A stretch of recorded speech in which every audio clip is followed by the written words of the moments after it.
Oh, cuma sok aja berarti ya? Iya. Oh, oke. Saya nggak tahu apakah ini ya, apakah yang saya kirim ke kalian yang ini ya. Tapi kalau seandainya enggak, besok saya kirim lagi ya. Ini saya mau terangkan kemarin karena saya pikir saya cuma sekali, jadi mungkin ini harus saya ulang ya. Shock distributif. Shock distributif. Saya kok masih belum bisa menayangkan ini ya. Terpaksa saya besok baru bisa ke tempatnya kampus untuk hari Rabu ke Mbak besok ke kampus baru bisa ini ya. Kalau saya pakai Google Meet kok saya belum bisa untuk memasukkan PowerPoint saya, tapi besok lah hari Rabu saya ke sana. Oke. Coba shock distributif ya. Shock distributif itu coba dibuka shock distributif. Maaf dok, boleh ditampilkan dari saya? Gimana? Bisa kamu? Bisa. Bisa dok. Ada yang ada gambarnya orang laki-laki tuh. Shock distributifnya tuh ada nggak? Bisa keluar nggak? Ada? Bisa tampil nggak?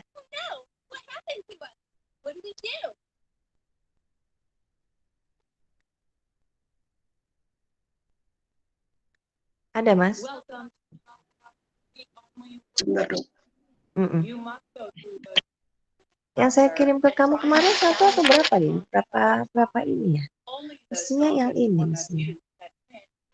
Saya lupa materi saya banyak sekali soalnya. Shock yang 80 slide dulu dok. Ya betul. Saya ulang aja ya.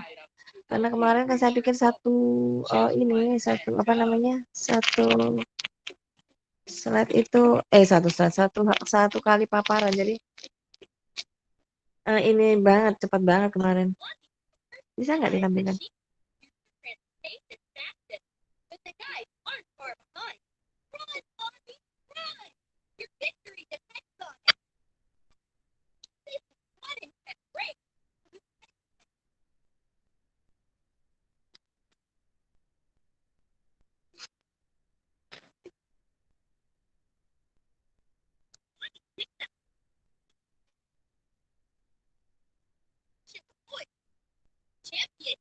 Ada presentasinya. Bisa. It's amazing. He's walking on water, and Rick gets an inflatable unicorn and a shovel instead of an oar. Who's faster, Arnold Booth or Rick's macho unicorn? Blondie learned how to use her oars. The current is strong, and she's getting pulled away from victory. This is a hard challenge. All the competitors are low on energy. Blondie made it to the door first. Rick is this to Narnia. Nanti belum.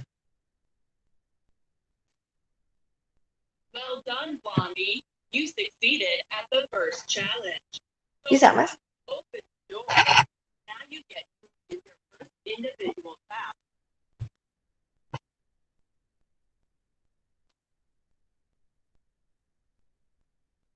This room is full of a few pipes. They are about to release water, but in what order?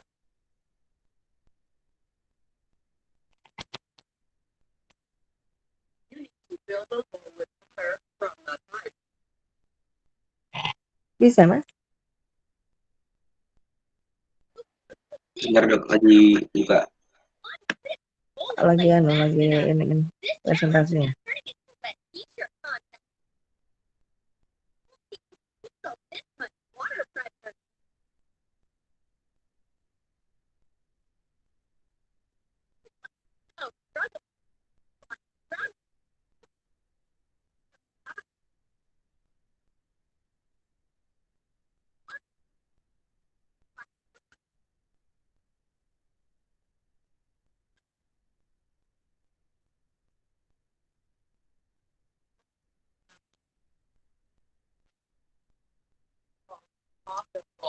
Mindful that let's see how good your kinetic intelligence is.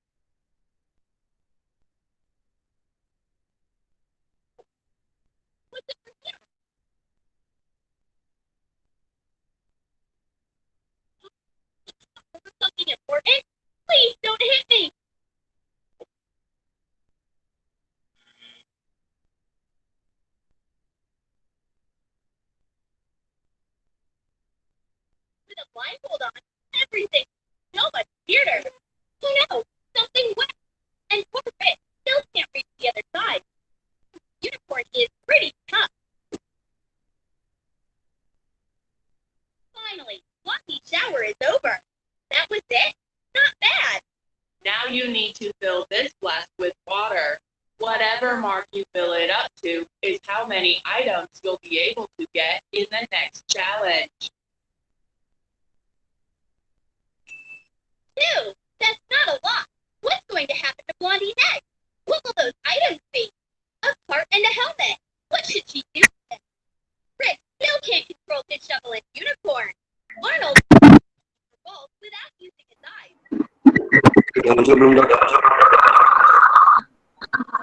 Sudah. And here's Rick. He's on the door. Come on in. Listen closely, Rick. You need to choose items.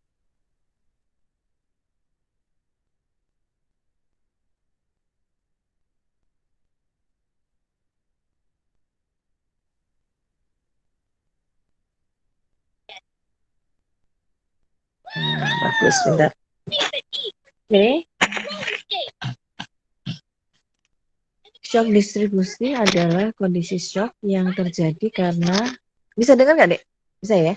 Kondisi shock yang terjadi karena menurunnya tahanan vaskular sistemik akibat adanya vasodilatasi. Ini kamu pegang ya. Jadi shock distributif itu karena vasodilatasi. Makanya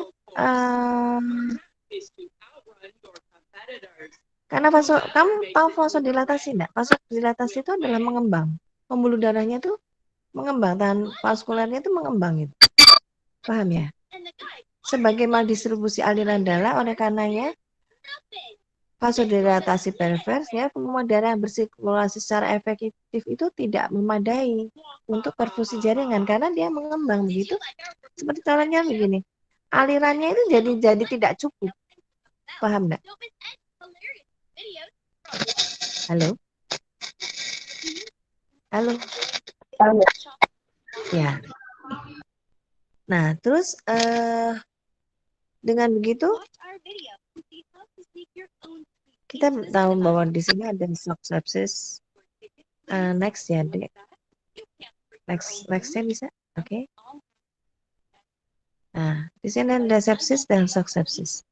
Sepsis itu adalah sindroma klinik yang terjadi karena respon tubuh yang berlebihan terhadap rangsang produk mikroorganisme. Shock septic definisinya sebagai kegagalan sirkulasi. Kalau sudah shock itu berarti sudah suatu kegagalan sirkulasi. Kalau sepsis itu suatu respon. Paham ya? Jadi kalau sepsisnya itu respon aja. Tapi kalau sudah shock berarti kegagalan. Next.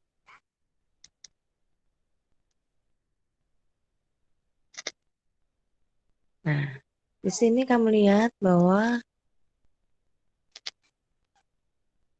variasi dari shock distribusi dan secara umum penyebabnya dari SARS dapat dibagi dalam dua golongan, yaitu infeksius dan non-infeksius. Infeksiusnya bakteri, ada mycobacteria, peritonitis, ya. Sedangkan non-infeksius bisa karena trauma, luka bakar yang masif ya, bukan luka bakar sekedar luka bakar kecil gitu ya. Luka pasca operasi gitu. Makanya pada pasien-pasien yang ada infeksius, contohnya seperti orang DM, itu bisa terjadi sepsis, bisa masuk ke dalam subsepsis, padahal hanya karena DM. Tapi boroknya itu bisa menyebabkan macam-macam, termasuk trauma luka bakar gitu. Luka bakar 40% sampai 50% namanya gitu. Kalau pada orang-orang biasa sih mungkin tubuh itu bisa merespon baik gitu. Tetapi pada pasien-pasien yang sudah terjadi sepsis itu bisa jadi masalah gitu. Bisa terjadi kegagalan sirkulasi dan lain-lain. Nah, next. manifestasi klinisnya. Manifestasi klinisnya tuh bisa terjadi fase hiperdinamik dan fase hipodinamik. Fase hiperdinamik, yang namanya hiperdinamik ya berarti semuanya itu menjadi berlebihan. Adanya hiperventilasi, tekanan vena meningkat, sentral indeks jantung naik, alkalosis, ya, oliguri. Sedangkan hipodinamik, ya kebalikannya, ada hipotensi, tekanan sentral menurun, curah jantungnya berkurang, gitu. Next.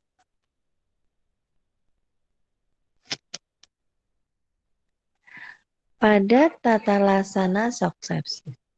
Kalau sudah shock sepsis, maka tata laksana itu sama dengan ABCD itu, sama dengan itu. Jadi kamu lihat dulu terapi oksigennya dulu. Kamu lihat pasiennya mengge-mengge, hiperventilasi, ya, mengge-mengge, atau kamu perlu melihat apakah BGA-nya bagus nggak?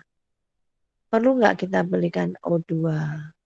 Bisa nggak diberikan O2 dengan oksigen kanul, mungkin dengan masker, atau kalau perlu ya harus dengan ventilator gitu. Nah, pemberian pada shock sepsis atau pada pasien-pasien pada umumnya itu ABC. Kamu tahu ABC kan? ABC-nya itu harus tetap berjalan. Jadi kamu lihat dulu nafasnya dulu, sirkulasinya bagaimana. Ya, next. Ya, terus next. Dan yang paling penting karena ini shock septic, antibiotiknya harus benar gitu, harus adekuat. Karena kalau antibiotik tidak adekuat, walaupun kamu berikan apapun, pasien ini sudah kondisinya sudah harus memerangi penyakit yang ada di dalam tubuhnya. Jadi dia tidak hanya untuk memperbaiki metabolismenya sendiri, tapi dia harus melawan. Nah, makanya harus diberikan obat-obat antibiotik yang adekuat. Kamu tahu adekuat kan? Adekuat itu berarti cukup. Cukup itu maksudnya apa? Berarti cukup untuk tubuhnya. Jadi kalau dia tidak perlu harus dengan gram negatif umpamanya, ya jangan kamu berikan dengan gram negatif. Kalau dia dengan gram positif, ya kamu berikan dengan gram positif, ya. Oke. Makanya kalau seperti itu, kultur kuman itu dibutuhkan. Tidak asal memberikan, oh ini ya, ini karena ini, oh antem aja gini gitu. Jangan membiasakan untuk mengebom, ya. Kalau sudah, biasanya sih dokter-dokter sekarang kadang-kadang agak malas untuk memberikan kultur. Biasanya memeriksa kultur dulu. Biasanya dia langsung ngebom dulu. Jadi umpamanya kamu mau membunuh satu orang di satu lapangan, satu gedung gitu. Kan tidak perlu toh kamu harus menghancurkan satu gedung itu. Kan cukup kamu cari orangnya, kamu tembak kumannya itu. Kan tidak perlu harus merumbuhkan satu gedung itu gitu. Ya. Oke. Next.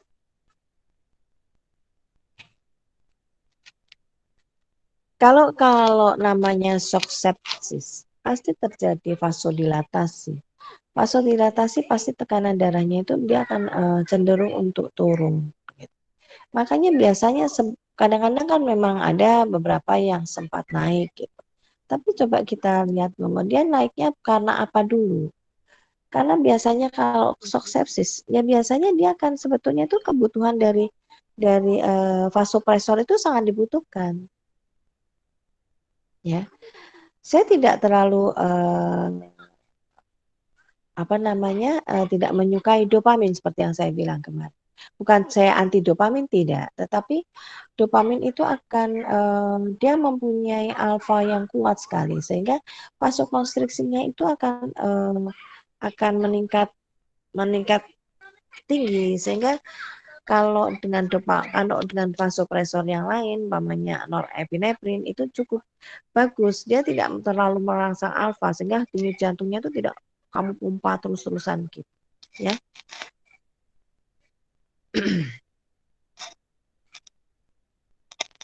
Nah, di sini dikatakan vasopresor tidak efektif ketika cairan pengganti tidak memadai. Jadi apapun, kalau yang namanya shock, apapun kita memeriksa seseorang, kalau dia itu kebutuhan cairannya ternyata tidak kamu penuhi lebih dulu, berarti kan dia sebetulnya shock sepsis yang juga dia mungkin volume cairannya kurang. Sehingga vasopresornya kalau ketika kamu berikan, ya dia nggak akan naik-naik tensinya. Dia nggak akan kembali-kembali baik. Kenapa? Karena cairannya tuh nggak ada, termasuk cairan-cairan pengganti. Mungkin elektrolit, mungkin yang lain gitu ya. Makanya kamu harus lihat pada shock sepsis, kamu sebaiknya memasang CVP untuk mengukur kebutuhan cairan yang ada di orang itu. Ya, next.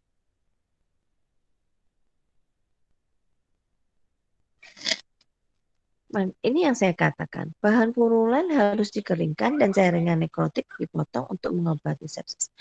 Kalau sekarang sepsis itu sumbernya dari satu koreng, katakanlah koreng, kemudian dia biasanya koreng itu kemudian menjadi menjalar karena dia sakit DM, maka korengnya itu menjadi ulkus DM. Nah, kalau ulkus DM-nya itu tidak kamu obati, tidak kamu bersihkan, dia akan menjadi fase aktif yang terus-menerus akan menggerogoti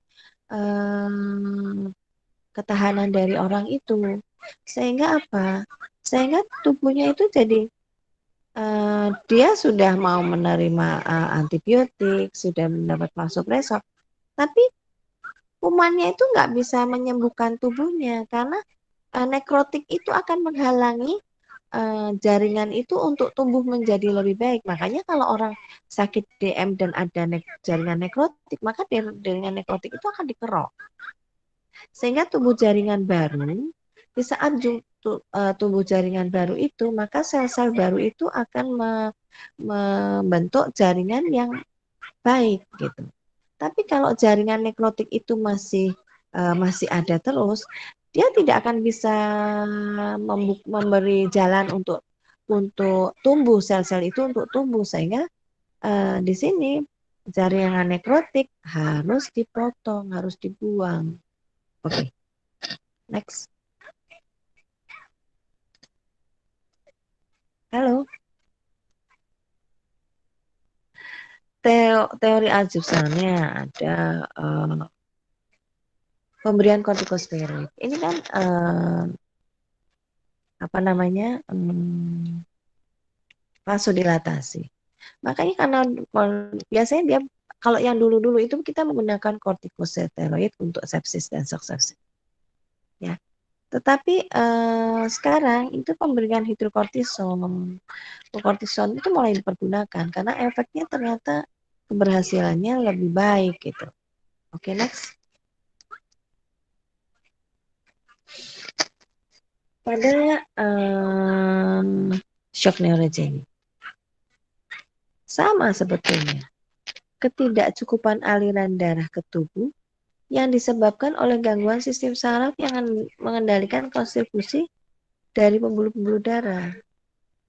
Gangguan ini menyebabkan hilangnya sinyal saraf tiba-tiba yang menyebabkan relaksasi dan pelebaran pembuluh darah. Oke, next.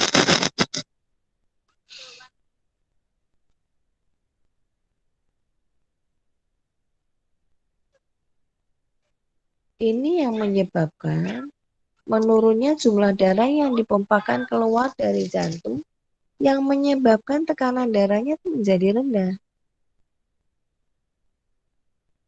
Nah, hal ini yang merupakan kondisi yang mengancam. Oke, next.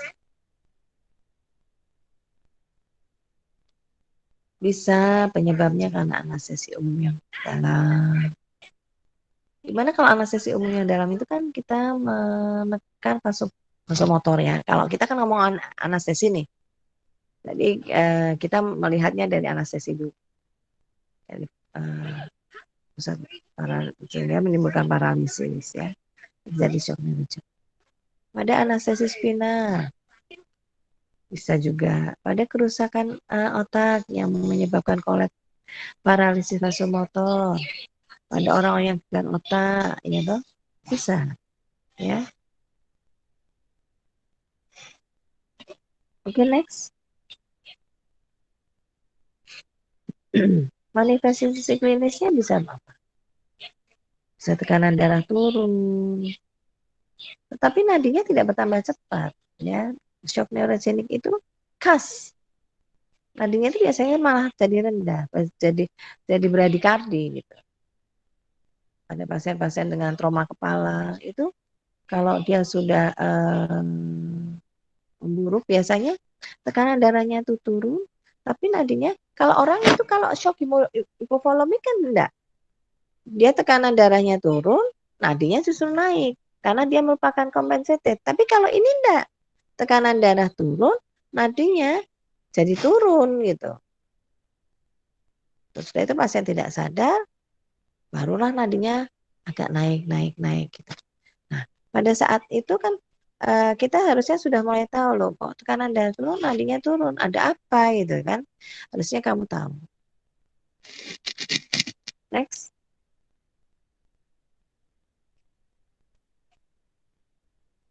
Sama ya pada pada shock neurogenic itu sama ABC-nya sama. Jadi ini maksudnya ini bukan konsep dasar untuk shock distributif, itu sama dengan pada shock neurogenic karena distributif kan neurogenic sama. Pemberian vasopresor. Tapi yang jelas kamu harus lihat dulu oksigenasinya dulu. Oksigenasi di dalam tubuh orang ini cukup enggak? Kemampuannya cukup enggak? Atau hanya dengan diberikan kanul sudah cukup? Ataukah dia dengan mas apa cukup? Ataukah kalau memang dia terjun bebas dengan kondisi oksigenasi yang jelek, ya harus dengan ventilator, mau tidak mau, kan gitu ya. Oke, next. Nah, pada shock neurogenic tetap ABC-nya tetap kamu lakukan ya. RW-nya sekarang kalau dia kondisinya memang memburuk ya kita lihat dulu yang paling urgentnya mana dulu ya. Oke, next.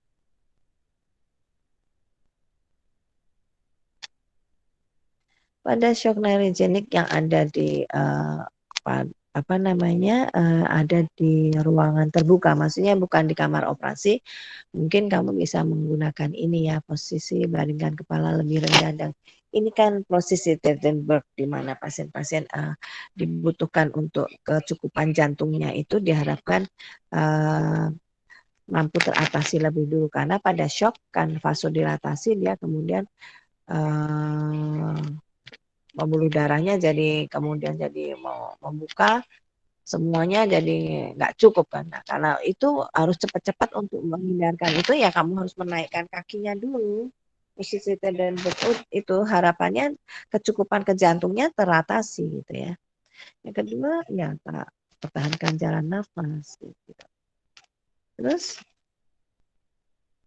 berikan cairan penundang resusitasi cairan, kristaloid atau RL ya. Berikan dengan 250. Kalau dilihat 250 itu tensinya kan kamu ukur nih sebelumnya, kemudian tensinya jadi naik ya berarti kamu sudah sudah menjalankan Trendelenburg itu dengan baik. Tapi kalau mungkin tensinya nggak mau naik-naik ya pasang vasoconstrictor. Ini ya. Yuk, next.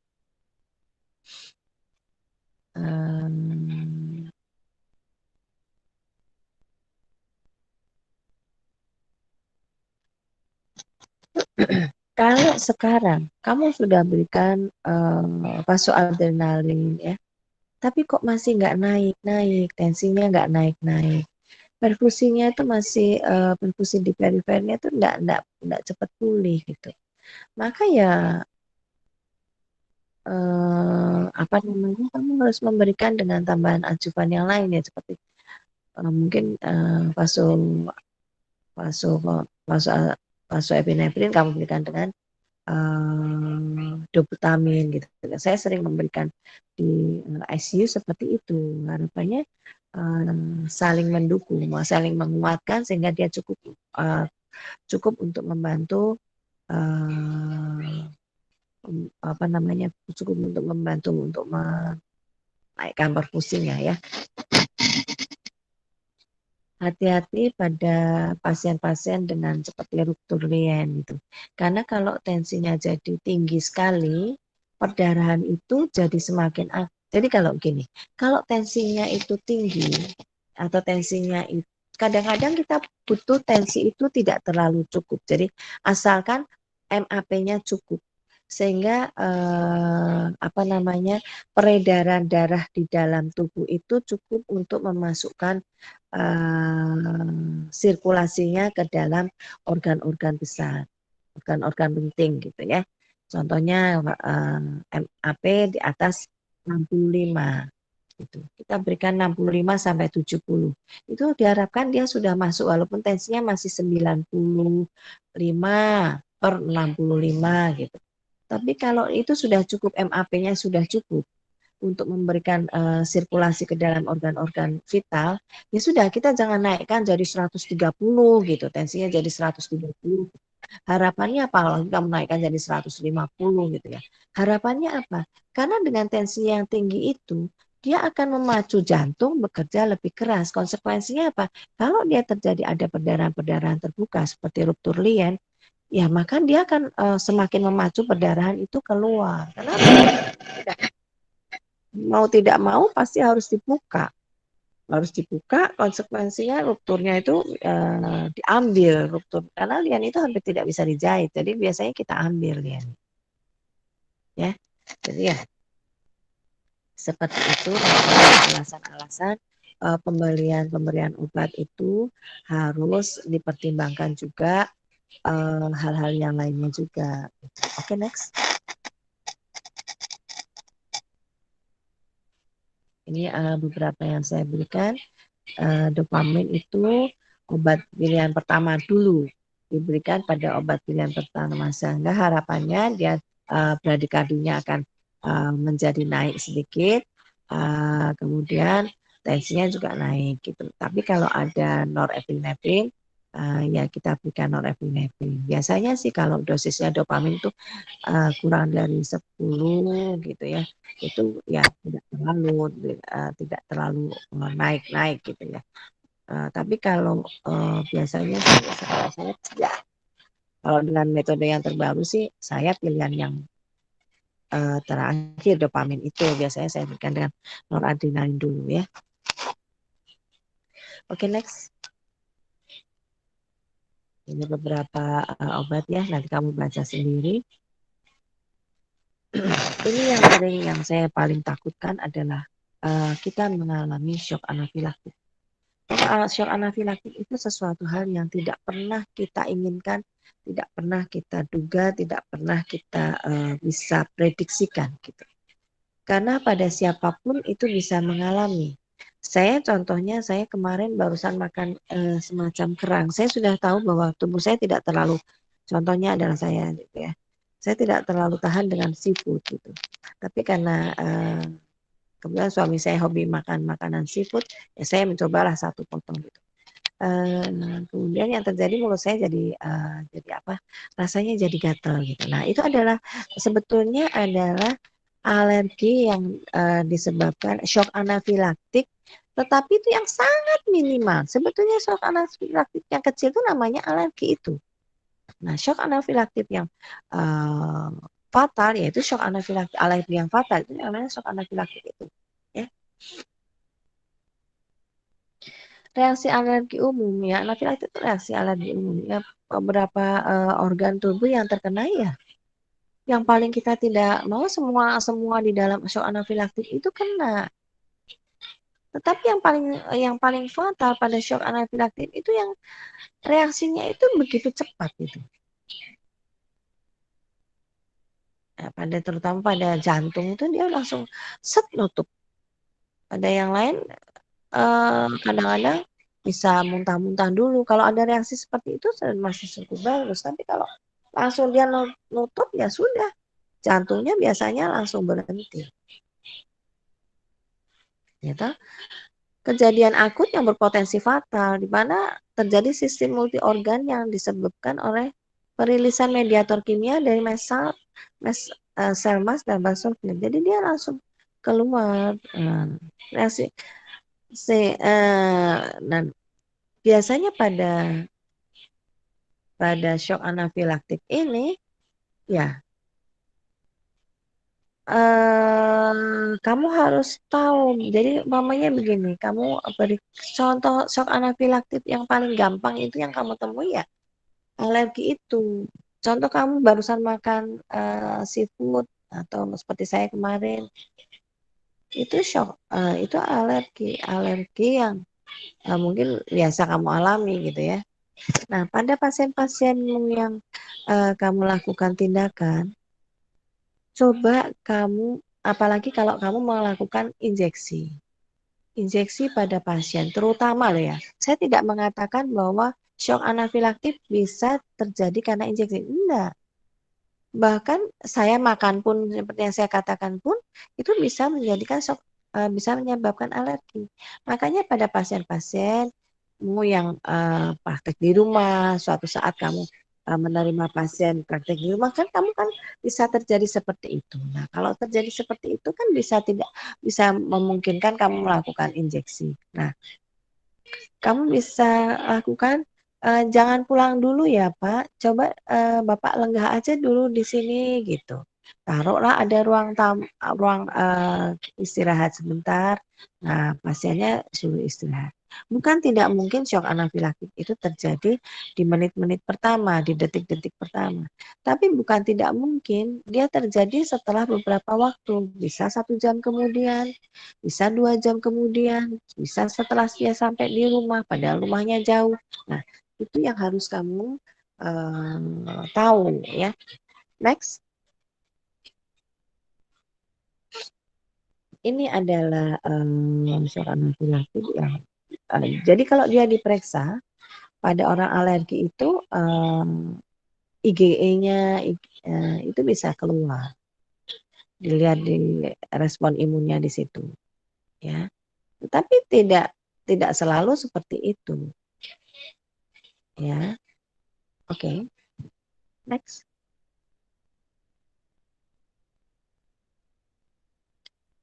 Secara umum bisa kamu lihat ada rasa yang paling gampang itu. Ada rasa yang tidak nyaman. Tidak nyaman itu khas yang dia rasakan lebih dulu. Tapi kalau kejadian shock anafilaktik, kadang-kadang itu tidak sempat dia mengatakan itu. Walaupun mungkin kok nggak enak ya, plek langsung dia jatuh. Karena respon itu terjadinya begitu cepat. Tapi ada juga shock anafilaktik begitu kamu masukkan jarum, begitu dia bereaksi. Atau begitu dia minum obat, begitu dia bereaksi. Bukan tidak mungkin, ya. Tapi kalau dia masih ada batuk-batuk, ada sesek, itu masih agak lama berarti. Dia masih ada respon yang mencoba, tubuh tuh mencoba, batuk itu sebetulnya kan reaksi tubuh untuk mengeluarkan zat yang dia tidak suka gitu. Ya, bersin itu kan sebetulnya adalah respon tubuh untuk mengeluarkan sesuatu yang dia tidak suka. Nah, kalau itu sudah lebih berat lagi ya, dia sudah nggak akan sempat ngomong, dia langsung jatuh, sudah rest langsung berhenti jantungnya, gitu ya. Oke, next.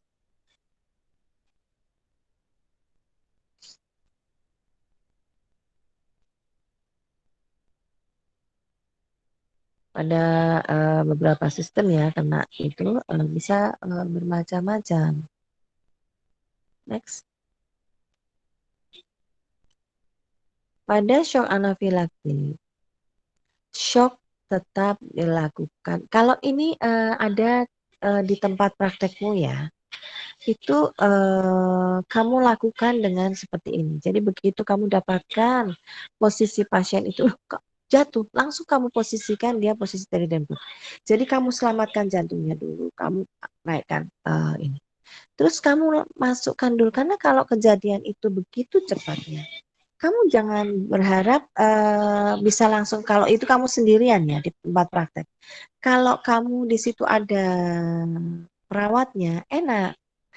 Yang satu mengatasi shocknya, yang satu pasang infus. Gitu. Tapi kalau kamu posisi sendirian, kan nggak mungkin kamu pasang infus, kamu ini. Maka kamu harus sesegera mungkin untuk menyiapkan adrenalin. Kamu berikan langsung setengah cc ya. Kamu cari posisi, kadang-kadang seperti saya itu, saya tidak selalu harus melepas celana, harus pantatnya kelihatan, enggak. Mana tubuh yang paling mudah kamu jangkau gitu. Mau di tangan, mau di kaki, mau di pantat, tusuk aja. Karena waktu kecepatan kamu untuk memberikan itu sangat terbatas ya. Oke, next. Nah, setelah itu baru kamu pasang infus ringer laktat. Tetapi kamu harus lihat nih ya, ABC-nya kamu harus lihat. Kalau dia kemudian kamu lihat dia tidak bernafas, kemudian kamu lihat dia kok jantungnya berhenti, maka kamu harus melakukan pasang setelah kamu ini kamu setelah kamu melakukan penyuntikan itu, kamu harus melakukan pemompaan jantung, sembari harus ada yang memasang infus itu ya, karena kan kalau jantung itu tidak kamu pompa ya dia akan berhenti. Makanya sebaiknya seyogyanya kalau kamu itu nanti di desa atau di daerah yang di tempat kamu praktek sendiri, itu sebaiknya kamu sudah punya caga infus. Tahu-tahu tiang infus itu, caga atau tiang infus itu kamu harus punya. Yang kedua, kamu harus punya siap peralatan infus itu harus sudah siap. Jadi RL sudah kamu gantungkan. Terus infus setnya sudah kamu siapkan. Kalau dulu pada waktu saya di puskesmas, itu saya sudah siap yang namanya tiang infus, terus kemudian RL, kemudian infus set itu sudah siap pada waktu saya di puskesmas ya, itu sudah siap semua. Jadi kalau ada apa-apa ya alhamdulillah, nggak ada ya nggak apa-apa, tapi kalau ada apa-apa kamu sudah siap.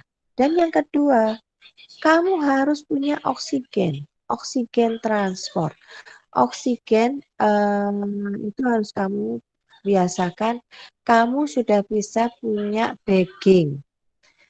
Sehingga kalau ada apa-apa, kamu nggak usah kemerungsung, kamu sudah mempunyai cara untuk bisa mengantisipasi RW-nya. Kamu sudah pernah tahu nggak cara mengantisipasi RW? Nah, kalau kamu sudah tahu mengantisipasi, kamu sudah pernah diajarin pasang infus secara cepat? Sudah belum, Putri? Sudah pernah diajarin pasang infus nggak? Atau diajarin pasang RKP, resusitasi jantung paru? Atau belum? Untuk infus sudah, Dok. Resusitasi jantung paru sudah belum?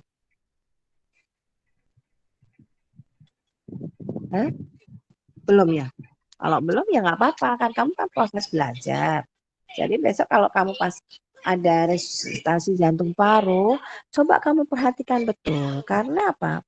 Resusitasi jantung paru itu kamu harus bisa. Suatu saat kamu butuhkan, kamu bisa. Tekniknya harus betul. Teknik. Karena kalau tekniknya salah, kamu nggak bisa menyelamatkan orang itu. Karena usaha yang kamu kerjakan itu sia-sia berarti. ya. Terus resusitasi jantung paru itu sekarang, metode yang sekarang, itu kamu tidak boleh mode to mode ya. Kenapa? Karena kita tidak tahu lawan kita itu berpenyakit atau tidak, HIV, sekarang itu ada corona, ya kan, kita juga nggak tahu. Maka biasanya kita pijat jantung aja, ya. Yuk,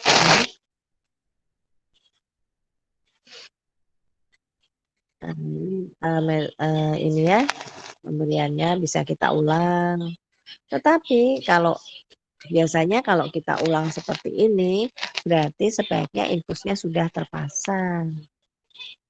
Tapi kalau belum terpasang karena kamu grogi ya sudah diulang aja. Tapi kamu harus lihat ya bahwa pada fase-fase dengan shock anafilaktik atau shock apapun, kamu harus melihat bahwa jantungnya masih ada. Tapi kalau jantungnya sudah tidak ada, gimana sih cara meriksa jantung? Kita lihat adanya apa? Arteri di mana? Putri, tahu nggak? Di mana coba? Di mana? Tahu? Ada yang tahu? Ada yang tahu nggak? Kalau kita melihat RKP itu. Coba ya, nanti cari ya. Kalau di RKP, apa yang kita periksa di leher. Jadi jangan periksa yang di tempat arteri yang ada di ini, arteri yang apa namanya ada di tangan, di arteri radialis yang nggak akan ada fungsinya orang yang di arteri besarnya aja belum tentu berdenyut kok, apalagi kita nyari arteri radialis. Makanya kalau ada shock, jangan sekali-sekali kamu cari arteri radialis, ya. Karena sudah nggak ada, dia sudah compensated, sudah lari ke jantung semua denyutnya ya. Oke, next.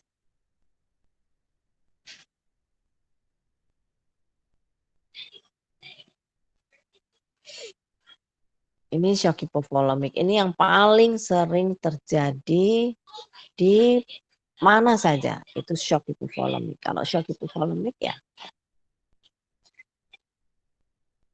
sirkulasi darah yang rendah, ya karena tidak ada kecukupan untuk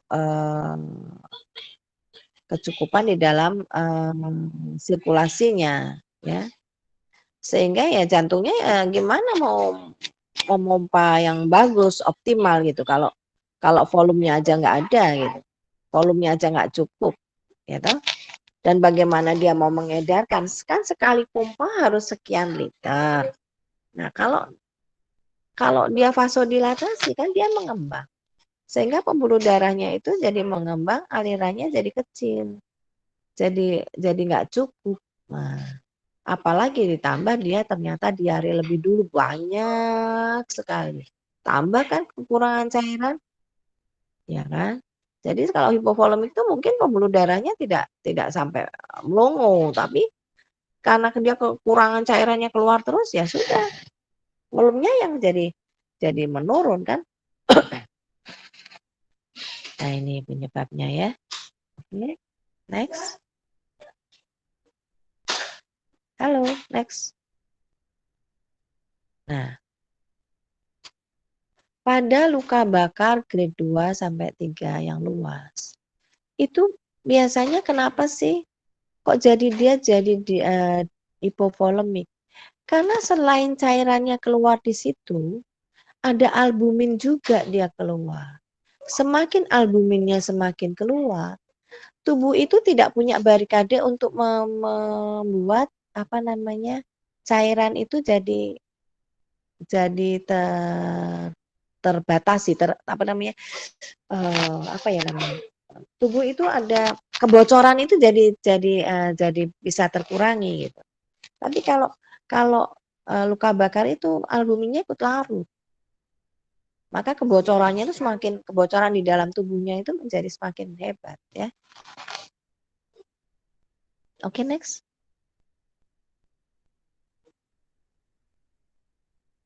Maka di sini pada shock hipovolemik itu sangat khas sekali. Tensinya turun, nadinya cepat. karena tubuh mengkompensated, jantung mengkompensated agar dia bisa mengeluarkan volume yang sama dalam waktu hitungan katakanlah per detik. Per detik dia kalau volume biasa gerakannya sekian kali per menit. Tetapi karena cairannya itu kurang, maka tubuh mengkompensasi, dia memompa lebih cepat agar volume yang keluar itu sama per detiknya keluar. Ya, jadi itu hal yang menyebabkan bisa kamu lihat pada shock hipovolemik, maka dia akan keluar tanda yang paling khas seperti itu. Kalau kemudian melanjut, maka yang kita takutkan adalah produksi urinnya akan turun. Kalau produksi urin itu kita tidak perhatikan, bukan tidak mungkin fungsi ginjalnya pun akan menjadi rusak. Paham ya? Next.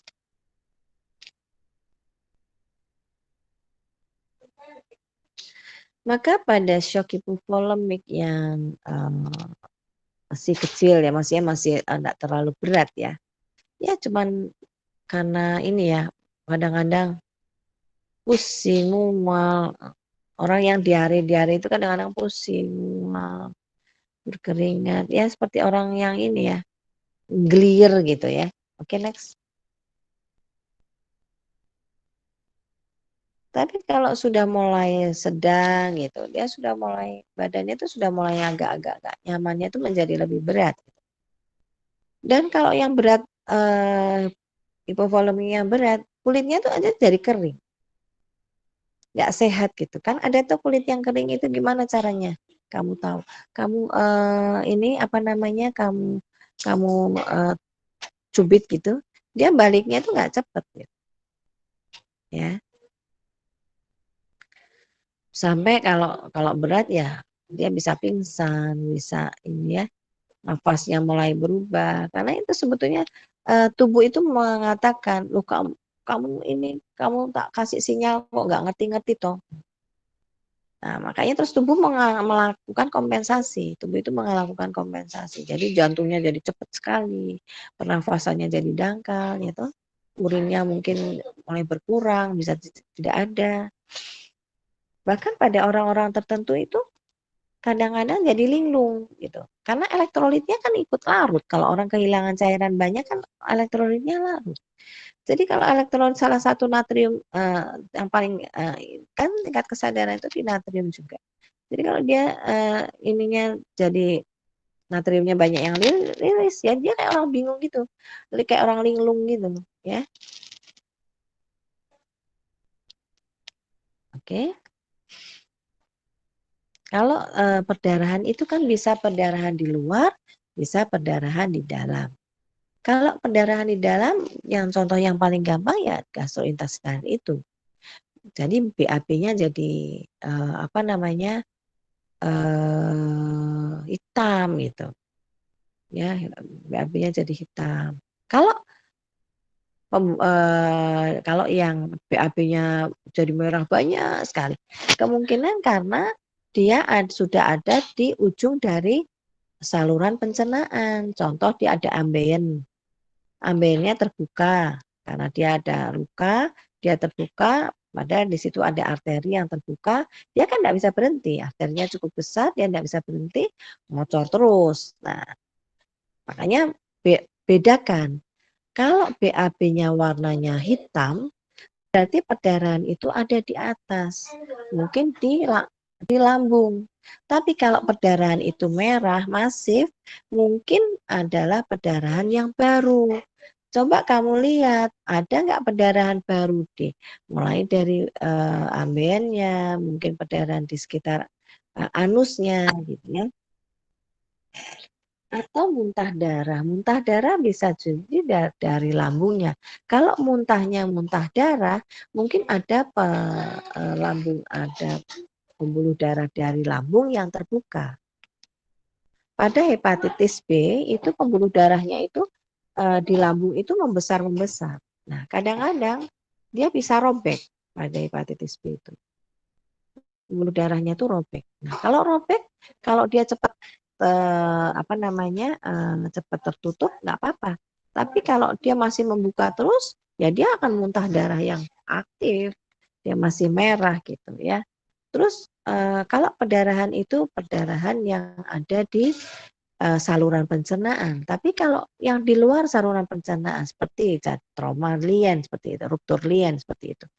Ya, yang kamu lihat perutnya jadi besar, tambah besar. Kemudian kamu USG loh, ini kok isinya ada cairan ya. Kemungkinan itu cairan yang berupa darah gitu ya. Terus oke, next.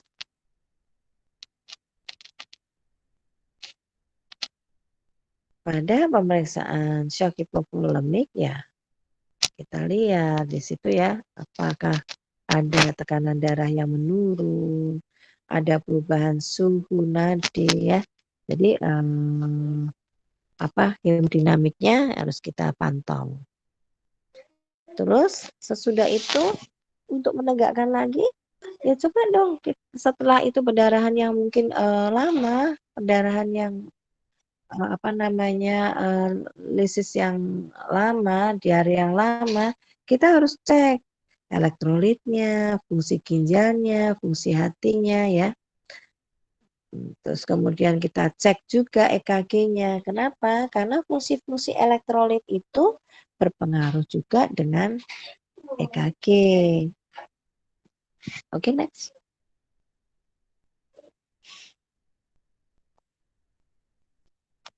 Kalau perdarahan itu ternyata tidak berhenti-berhenti, ya kita harus lihat apa yang ada di sana, sehingga kita perlu endoskopi, mau itu kolonoskopi, mau itu apa ya, mungkin di prostatnya ada jaringan luka-luka di daerah situ yang ya.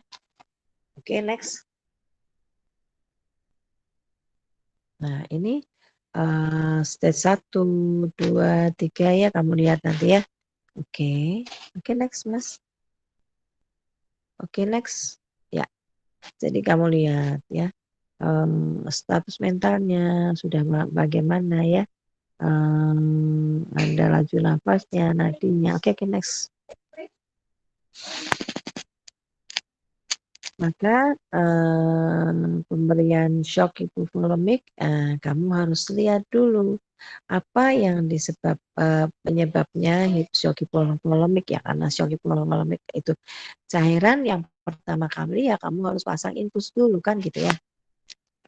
Kalau yang keluar banyak sekali darah ya kamu harus cepat-cepat sediakan darah ya. Tetapi yang pertama ya kamu harus berikan elektrolit dulu, karena di dalam darah pun kebutuhan elektrolitnya toh tetap harus ada ya. Oke, kalau semakin semakin memburuk ya bukan tidak mungkin, karena kalau semakin memburuk albuminnya semakin rilis keluar semua, akhirnya cairan bisa bukan ini ya, kemudian kamu berikan cairan, karena rilisnya albuminnya banyak, bukan tidak mungkin ya,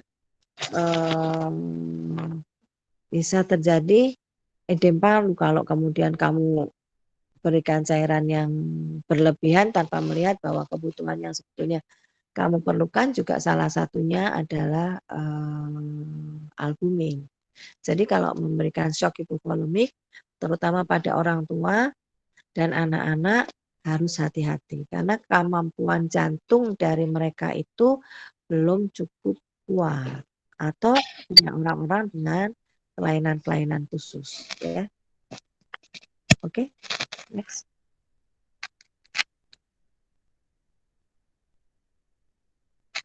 Ini sama dengan penanganan shock ya.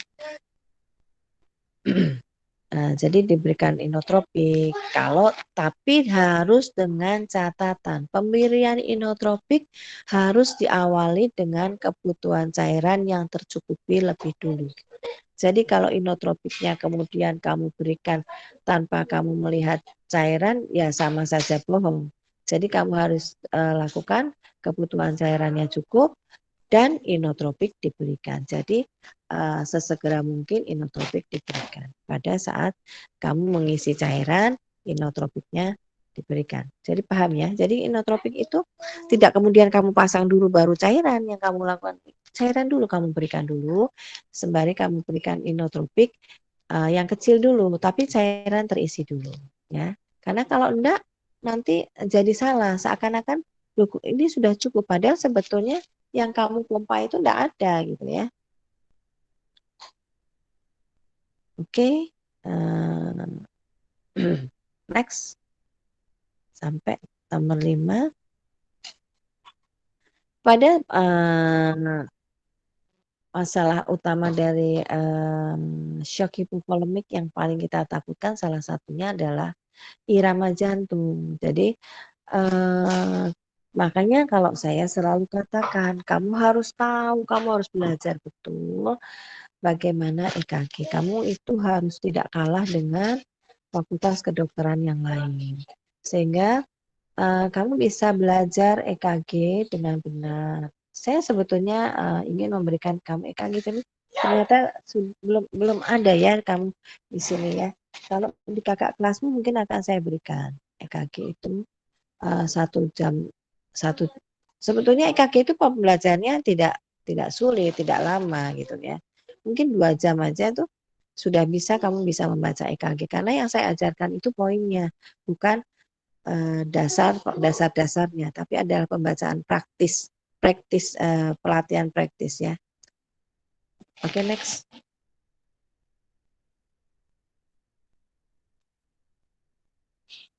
Maka pada tata laksana itu ya,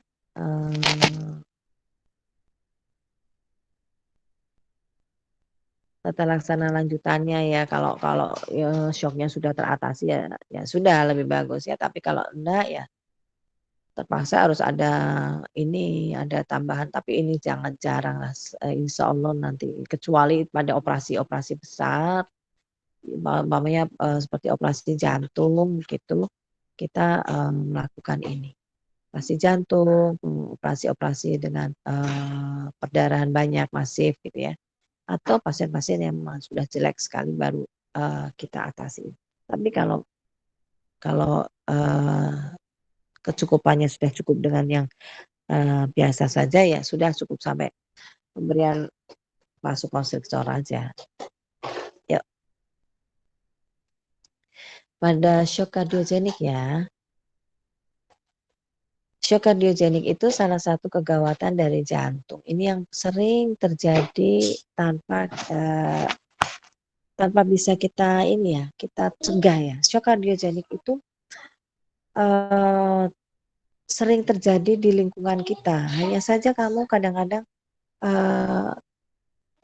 tidak cepat memahami, tapi sebetulnya yang paling sering terjadi itu kalau shock hipovolemik pasti kamu akan terlihat. Tapi kalau shock kardiogenik itu kadang-kadang mendadak sekali. Contohnya adalah orang yang kadang-kadang jadi imam masjid, tiba-tiba jatuh. Itu shock kardiogenik bisa juga. Karena orangnya kan baik-baik saja, tiba-tiba terjadi shock kardiogenik. Tetapi perlu diingat bahwa shock kardiogenik biasanya disebabkan karena dia sudah ada fase sakit jantung lebih dulu ya. Jadi tidak mungkin orang yang tidak punya fase penyakit jantung atau biasanya dia tidak menyadari kalau dia punya sakit jantung. Nah, itu kesalahannya di situ ya. Oke, next.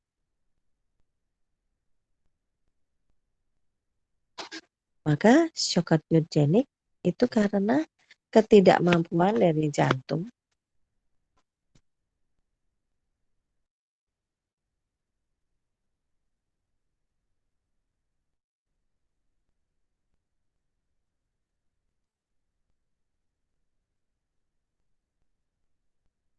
maaf terputus. Jadi ketidakmampuan jantung mengalirkan cukup darah ya ke jantung. Nah, itu karena biasanya disebabkan karena infak miokard akut ya. Karena kalau infak miokard akut jantungnya itu sudah benar-benar sudah infak, sudah rusak. Jadi otot-otot jantungnya itu sudah benar-benar sudah rusak, gitu. Sudah sobek, sudah rusak. Jadi karena ini makanya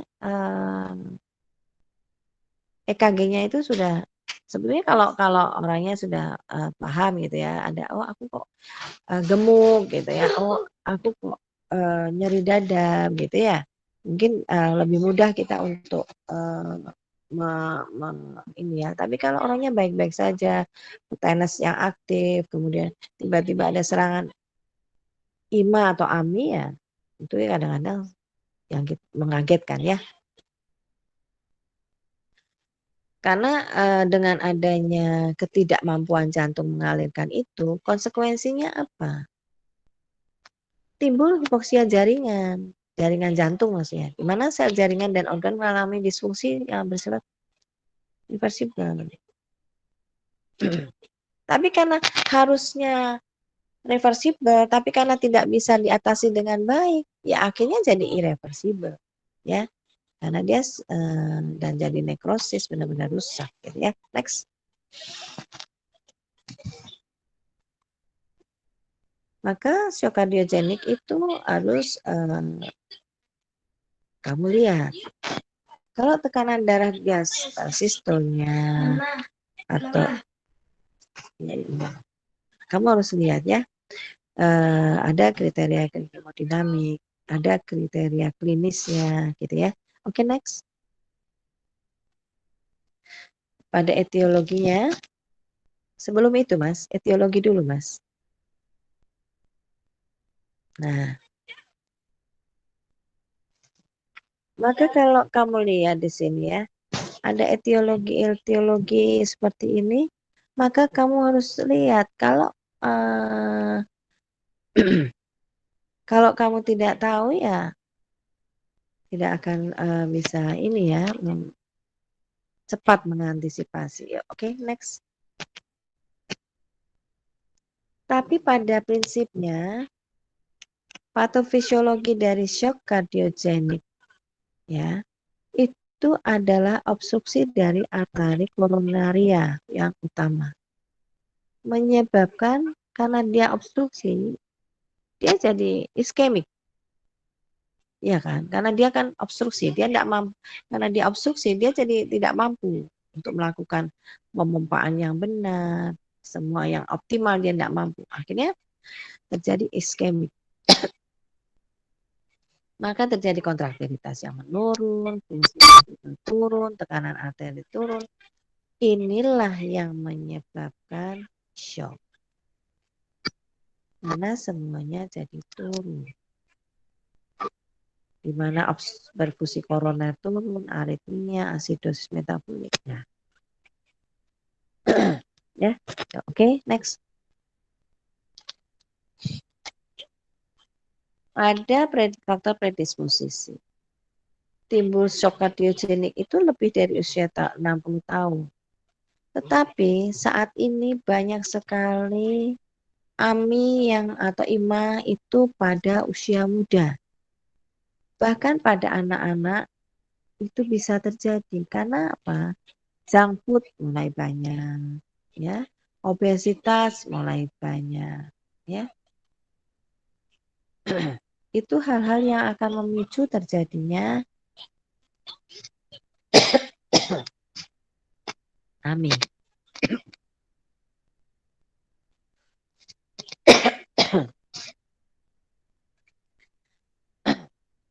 Nah, ada faktor ekstra miokardial.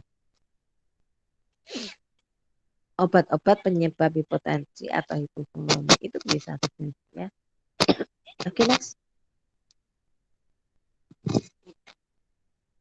Anamnesis yang kamu bisa ya. Timbul tiba-tiba dalam 4-6 jam setelah infak akibat gangguan miokard pasif atau ruptur dinding ventrikel kiri. Atau timbulnya secara perlahan. beberapa hari akibat infark miokard yang berulang. Makanya pada pasien kamu itu harus bisa membaca EKG. Kenapa? Agar kamu bisa tahu bahwa ini AMI lama loh. Berarti pasien ini sudah pernah mengalami AMI. Atau masa golden period. Oh, ini golden period. Itu bisa dilakukan ini. Nah, maka karena seperti itu, kamu harus belajar untuk EKG. Karena dokter umum itu kan juga harus bisa membaca EKG ya. Sebetulnya saya ingin memberikan kuliah untuk pembacaan EKG. Tetapi itu perlu waktu khusus 1 jam ya. 1 jam atau 1,5 jam. Nah, next.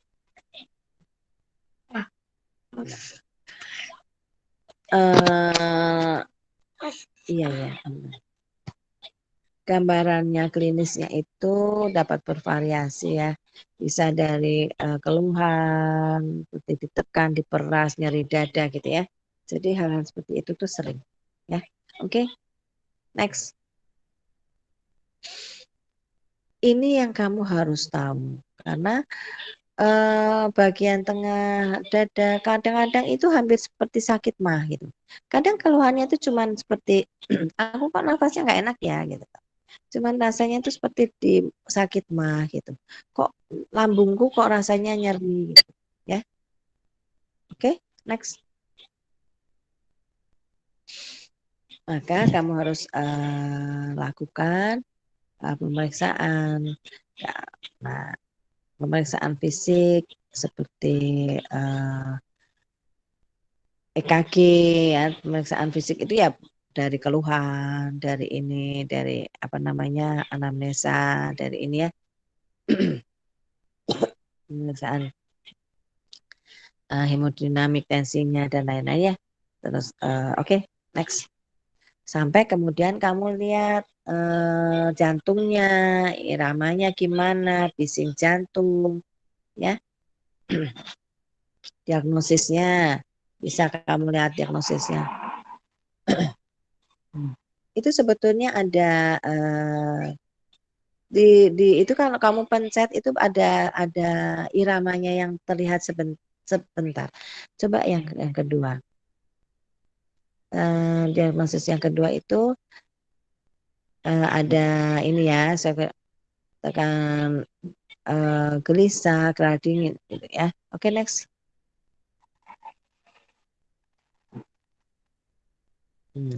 Pada ini diagnosis yang ketiganya bisa kita lakukan dengan EKG, EKU ya. Ada monitoring hemodinamik invasif. Nah, kalau di rumah sakit besar, itu ada namanya monitor hemodinamik invasif. Banyak itu ya kita lakukan pada pasien-pasien juga yang akan mengalami operasi besar gitu ya. Yuk, next.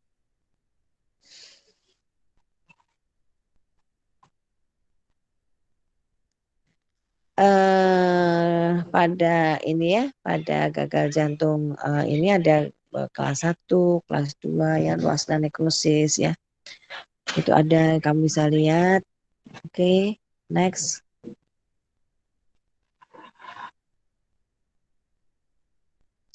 Itu sebetulnya pada shock kardiogenik itu ada sebetulnya kalau kamu pengen tahu ada itu namanya galop. Galop itu gimana sih irama jantungnya?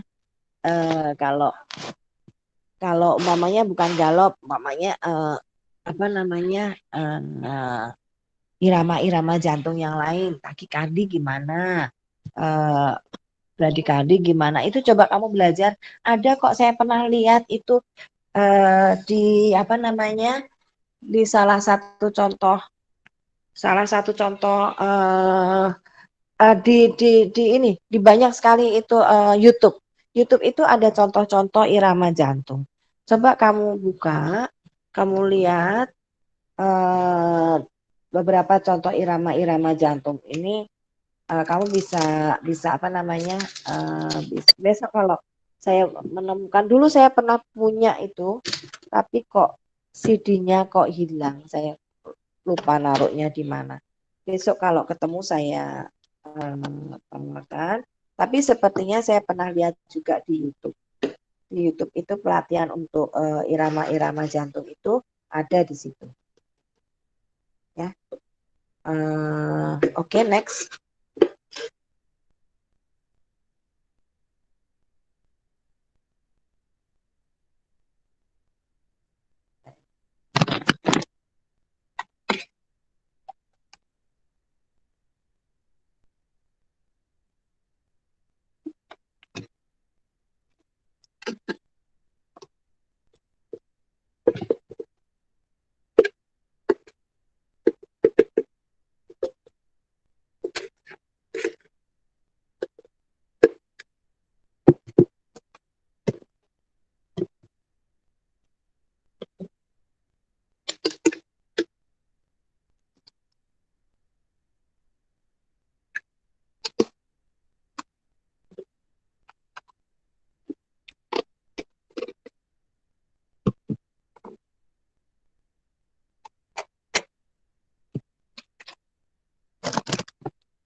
Penanganannya untuk shock kardiogenik itu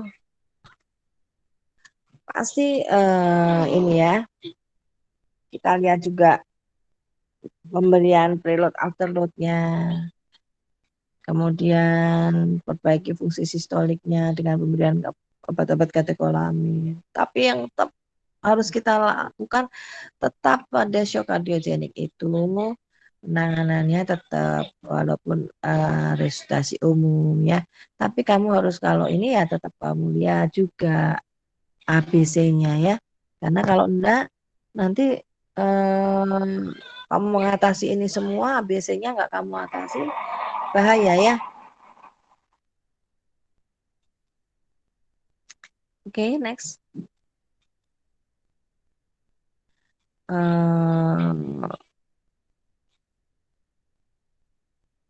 Kalau di rumah sakit besar ya ada kateterisasi, ada yang macam-macam ya, ada pemasangan swan guns dan lain-lain ya. Itu di rumah sakit besar lah. Tapi kalau di rumah sakit kecil agaknya kok sulit ya. Kamu anggaplah kita itu ada di satu daerah. Kalau di rumah sakit besar kita nggak perlu takut ya, karena semuanya itu teratasi dengan peralatan yang canggih-canggih gitu ya. Tapi kalau di rumah sakit kecil ya minimal kita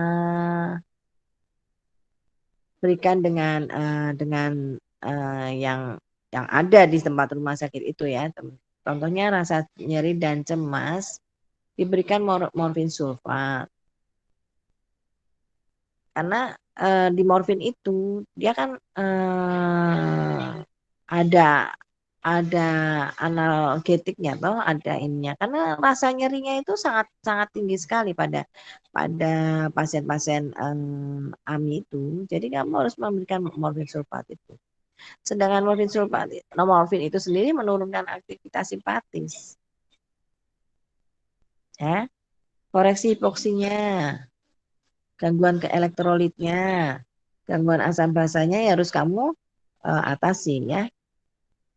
Kemudian takiaritmia, sampai dengan AF atau apa ya. Dan kita berikan terapi-terapi untuk irama ya. Tapi kalau kemudian dia menjadi bradikardi ya sulfasatopin ya. Oke, next. Kemudian kita berikan juga vasokonstriktor. Karena kalau enggak pasien ini kan sebetulnya juga perlu untuk, kan biasanya tensinya juga menurun ya. karena kerja jantungnya mulai turun kan ya, jadi kita berikan dengan harapannya dengan inotropik dan kronotropik yang positif, dia memperbaiki kontraktilitas, akibatnya meningkatkan kebutuhan oksigennya ya. Terus diuretiknya dengan adanya sirkulasi membaik, diuretiknya jadi membaik ya. Tapi kita harus memberikan diuretik juga. Kalau diuretiknya nggak keluar ya kita berikan diuretik. Terus kenapa? Karena kalau diuretiknya nggak keluar kan dia jadi beban jantungnya jadi kalau orang nggak penuh dengan cairan kan beban jantungnya juga jadi berat gitu. Ya kan? Tapi kalau cairannya itu terkurangi, berarti kan beban jantungnya itu jadi menurun gitu ya. Oke, next. Ya. Mak. Pada kateterisasi jantung kalau dia memang dibutuhkan ya sudah. Kalau berkali-kali berarti kan ada jaringan yang memang benar-benar sudah rusak. Jadi ya kita lakukan kateterisasi jantung agar perfusi yang ada di situ bisa diselamatkan. Ya. Oke, next. Oke, next. Itu pada ini ya. Nah, kalau enggak ya sudah kita buka open heart ya. Oke, next. Pada penanganan biasanya pada AMI itu bisa dilakukan dengan terapi trombolitik. Ya. Karena biasanya juga karena sumbatan toh. Nah, makanya dengan streptokinase. Ya. Terus next. Ini adalah cardiogenic shock. Oke, next lagi, Mas. Nah, ini cardiogenic shock ya. Nanti kamu lihat bahwa perfusi di situ kenapa sih kita perlu melakukan terapi? Karena hubungannya dengan perfusinya. Oke, next.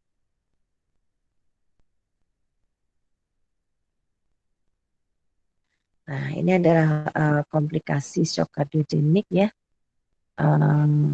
Seakan-akan cuman shock kardiogenik itu selesai di situ. Tapi efek dari shock kardiogenik itu bisa sampai kematian. Bisa sampai terjadi stroke. Ya. Oke, next.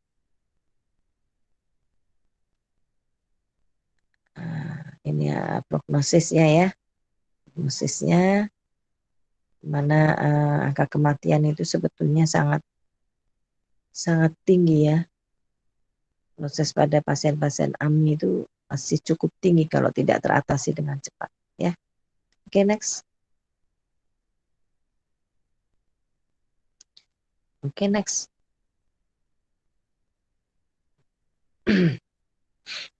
Nah, terus ini juga sama seperti yang saya katakan tadi, pemberian cairan apa namanya furosemid atau diuretik diberikan ya digitalis kalau hanya pada takikardi supraventrikular atau fibrillasi atrial ya. Oke, next.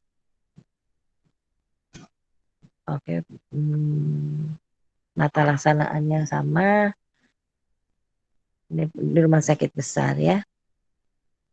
Nah, ini obat pertama yang harusnya kamu tahu penata laksanaannya ya. Morfin sebagai nyeri dan apa namanya bisa diberikan untuk ini ya, digitalis kalau dibutuhkan. Sulfasatropin bila sulfasatropin itu untuk apa sih? Sebetulnya untuk meningkatkan heart rate. Dopamin, dobutamin ya. Bila jantung tidak kuat. Sebetulnya kamu tahu dopamin itu apa, dobutamin itu apa, kerjanya di mana? Ya kamu harus tahu. vasokonstriktor itu kerjanya di mana, itu kamu harus tahu betul. Jadi kalau dia seperti ini, oh aku berikan ini. Kalau dia seperti ini, oh aku berikan ini. Itu harus pilihannya harus benar, ya.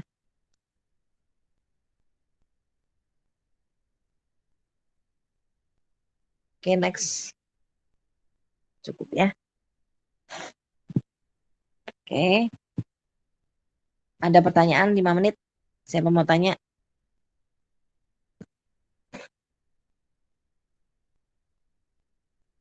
Kalau nggak ada, saya tutup kuliahnya. Putri? Halo? Iya, Dok. Kalau nggak ada pertanyaan, saya akhiri. Kalau ada pertanyaan, kamu tulis aja, nanti WA ke saya. Iya. Ya, oke. Iya. Gitu. Assalamualaikum warahmatullahi wabarakatuh.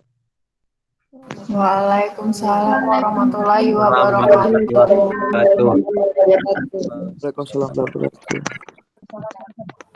Masih Dok. Terima kasih, Dok. Terima kasih, Dok. Terima kasih.